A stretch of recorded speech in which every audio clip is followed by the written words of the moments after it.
guys, what's up? It's Daphne, the founder of Zine, and today I'm going to be answering some questions that you guys had about our submission process this season. The first question is, how do you pick what gets to be in the zine / what do you look for? So we have a pretty standard process. We do not review any submissions until our submission deadline, which this year will be June 11th. For written pieces, so that includes prose, poetry, even like multimedia stuff that has like a primarily written element, we will have our readers read those. So we have, I think, 5 readers this season plus 2 editorial interns.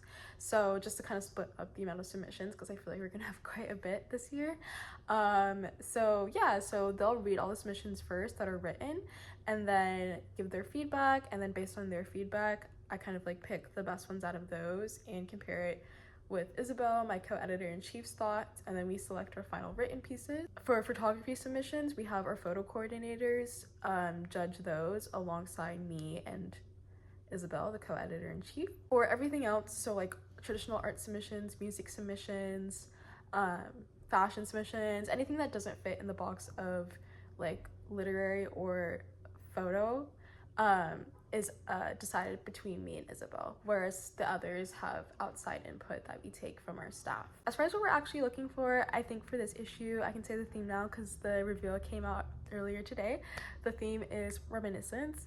So for this issue, we're really looking for pieces that capture summer nostalgia and that are really personal and vulnerable and give us an insight as to how summers have shaped your girlhood.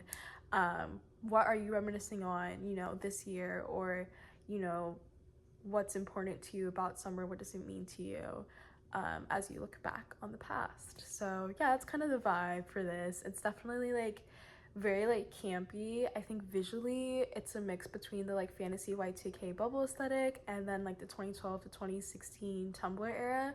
So like any one of those like aesthetics visually would like definitely fit in with the zine this season. Honestly, just like passionate people. We don't expect work to come in perfect, but if it kind of aligns with our vibe, then I think that will definitely like catch our attention for sure. I do suggest, if you do not own a copy of Dreamworld Girl Zine but really want to like to have your best chance, I would suggest buying a print or digital copy and looking through what has been accepted in the past, because that will give you a good idea of kind of like what we actually look for. Yeah. The next question, what can be submitted? Literally anything. So as a multimedia publication, it's important for us to platform as many different kinds of mediums. So you can submit, like I said earlier, written work, photography, art, music, fashion, anything that can be published in some way or another is good to be submitted. And if you're not sure, you can always like DM or email us, but chances are you're probably good to submit it in whatever format makes sense for you. Next question, if you've been published in the mag before, how might that impact your chances for issue 3? And this is a really good question. So we've actually never had repeat contributors other than me. I will always get a piece of the zine because it's my zine, but everyone else has only been published once in the zine. So yeah, I think that's just because, we get so many submissions and we want to like platform as many different people as possible.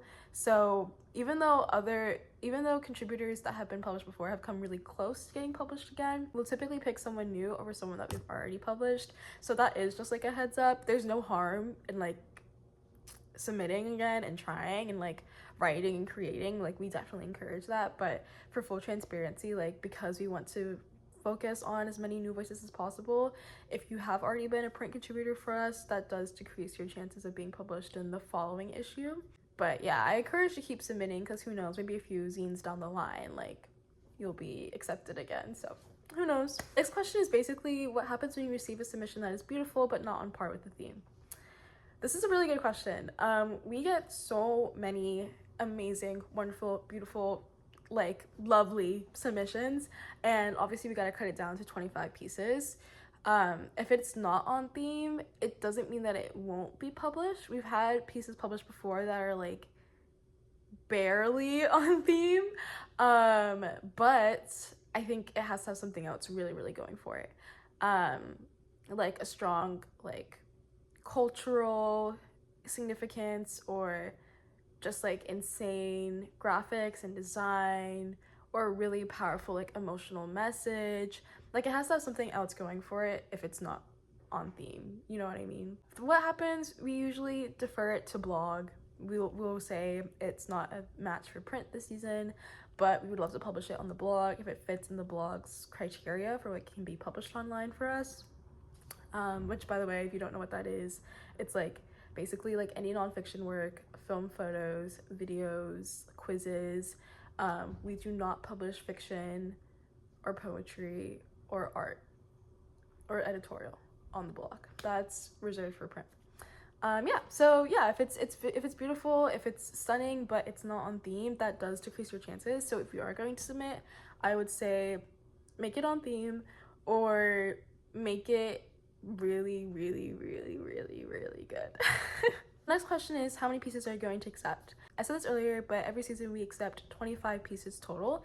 That does not mean that we always publish 25 pieces. There's always like 1 or 2 people that like forget that they even submitted to us by the time the 2 months is over, and like never answer our emails about like following up and confirming their selection. So yeah, I would say max is always 25. It usually ends up being a little bit more on like 22, 23, 24 even, but like never the full 25 yet. So if you submit, track it, use chill subs, they're our friends, and make sure that you know like when our submission deadline ends and when people are expected to hear back and stuff like that, so that you don't forget, and like don't check your emails. But yeah, so that's how many pieces we accept, 25. As of right now, we keep our zines pretty cutesy and tiny. You can fit in your purse. So in order to do that, we have to keep the maximum limit of pieces to 25. Next question is, who judges submissions? So I did say this earlier, but readers judge written pieces, our photo coordinators judge our photo submissions, and then me, Daphne, and the co-editor-in-chief, Isabel, will do all the other judging for miscellaneous submissions. The last question that I have is, can we submit images of our fashion pieces? So this goes for like any kind of like art that's like physical and you can't like really like send it to us as part of your submission because it's all online.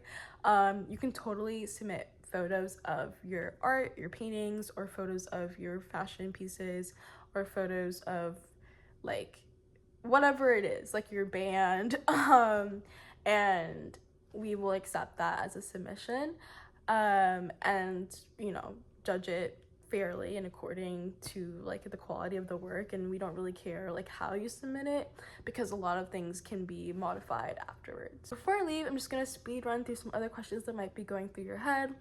First one, if you are curious about anything regarding the submissions process, I suggest going to dreamergirlzine.com/submit before you like ask anything, because chances are like the answer is on the website. We have our guidelines on the website.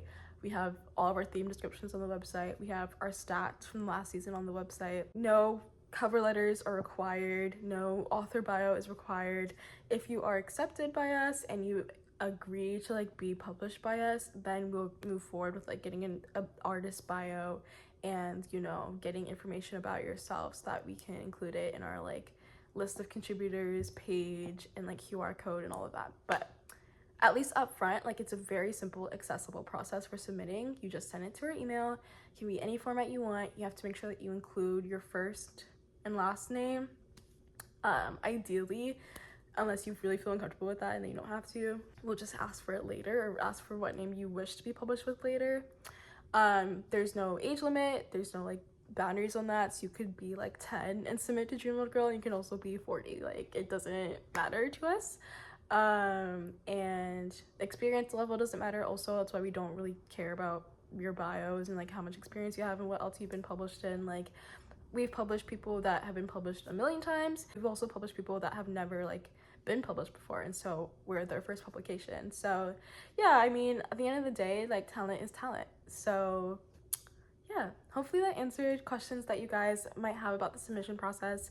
I am so excited to see this season's submissions, and I just know they're going to be so good. They're going to like heal me, and they're also going to emotionally wreck me, because that's what reminiscence is. Thank you so much, and I'll see you guys soon. Bye.